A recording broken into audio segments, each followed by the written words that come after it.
জেনা বেড়ে যাওয়ার অন্যতম কারণ হচ্ছে আমাদের সমাজে বিবাহের ক্ষেত্রে মারাত্মক কিছু ব্যাপার আছে। বড় ভাই এখনো বিয়ে করে নাই, এখনো বোনদেরকে বিয়ে দেওয়া হয় নাই, এখনো ঘরটা বানাচ্ছি, মাত্র একতলা করছি, সে তো এখনো মাত্র চাকরিতে ঢুকছে। এই জন্য প্রত্যেকটা মুরব্বী দায়ী থাকবেন। একটা ছেলে যদি কোনো মতে বিয়ের উপযোগী হয়, কোনো মতে, আমার নবীর কাছে এক ব্যক্তি গিয়ে বলে, ইয়া রাসূলুল্লাহ, আমি ওনাকে শাদী করতে চাই। আমার নবী বলেন, তোমার কাছে কি আছে? বলে, আমার কাছে কিছু নাই।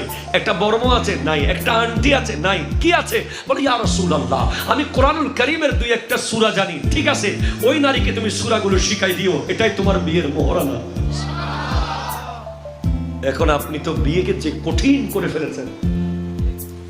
ছেলে কি করে, কি খায়, কি গায়, কি আজব গুরুফোয়া, ইতে দুনিয়াদার উল্লেখ ফেলে আজব বলে গুরুফোয়া বলে। একটা সমাজে মারাত্মক